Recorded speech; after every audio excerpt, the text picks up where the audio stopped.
Welcome to Athens on Air. I'm Cole Sanders. And I'm Gavin Schmucky. Here's what's trending. Staff around the schools have been spotted with megaphones to encourage students to get to class on time. However, they seem to have disappeared. Let's hear from Connor Cunningham to figure out this phenomenon. Getting to class on time is a common struggle for the student body. Before winter break, in order to prevent tardiness, staff members were issued megaphones to help escort students to class during the passing period. However, the megaphones did not make a reappearance after the break. I thought they were distracting, and they always bothered everyone, especially early in the morning. Everyone's kind of just waking up, and it's just like in your face. I liked them. I thought that they worked really well, and that they just help kids get to class on time rather than them not hearing the bell because they're talking. Mr. King was in charge of the introduction of the megaphones in the hall, and he defends his decision. Yeah, the megaphone was in use because students would be loitering in the hallways, especially in the central hallways and also in the freshman hallways. The kids would not be moving as such. Students hear the megaphone because it's loud. So they can't say, I'm late because I didn't hear the bell. The megaphones gets them moving and they respond to it as well. The most definitely, they'll come back in the central hallways, they'll come back in the courtyards. When we see students are not moving, they'll be back.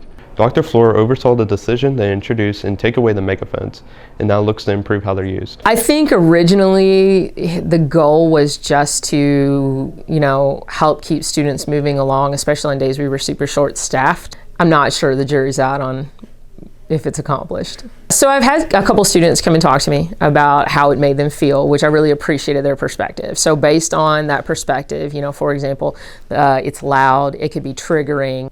For the kids who are doing what they're supposed to be doing, is it necessary? You know what, you're right. When is an appropriate time? Megaphones are definitely making a comeback, but there's going to be some improvements on how they're used. One of our new staff members this year is a teacher named Mr. Gents. He teaches a variety of history classes, but who was he before he came to Atherton? Each year, students meet a new set of teachers and learn about their personality and teaching style. One teacher who's new to everyone this year is Mr. Gents. Let's hear what he has to say. I teach AP U.S. History. I teach Developing Black Historical Consciousness, or otherwise known as African American History, and I teach Global Issues. I spend a lot of time with my family. I have 4 kids. We like to do a lot of things in the outdoors. We like to hike and camp. I do a lot of reading. I was excited to go to a place that had a lot of advanced level classes. That's what I enjoy teaching the most. And the position came open to teach AP US History, and so I came over. I really like it. I really like the culture. I like that majority of the students here are excited to be here. It's refreshing. Welcome to Atherton, Mr. Gents. We're excited to have you. For years and years, one of the most popular games in history has been Would You Rather. Andrew Overstreet went around the school to ask some pressing questions. All right, would you rather be in a zombie apocalypse or a nuclear apocalypse? Zombie apocalypse. Why? Because I've watched The Walking Dead.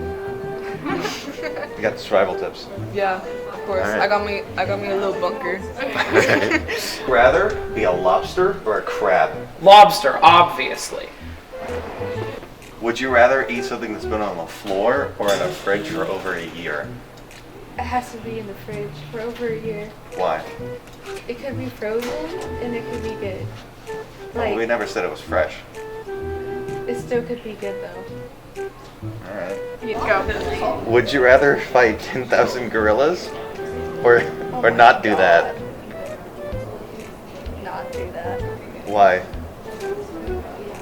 Why would I want to fight in front of gorillas? Glory. Challenge.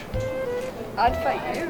Would you rather have all traffic lights you approach to be green or never have to stand in line again? Never stand in line again. I want green lights. Now in Elaine Yeager and Finn Thompson for the hallway headlines. We're in the hallway, and here are the headlines. The Muslim Student Association is collecting headscarves for a local nonprofit organization in support of cancer patients undergoing treatment. Donations will be accepted in room 212B until January 31st. See Ms. Bennett for more details. Theater is looking for musicians, actors, and tech crew for their spring performance of Twelfth Night. See Ms. Siege for more details about applying for auditioning held through February 1st. That's it for the headlines. And we'll see you in the hallway. That's all for this episode of Atherton on Air. I'm Cole Sanders. And I'm Gavin Schmucky. Rock on, Ravens.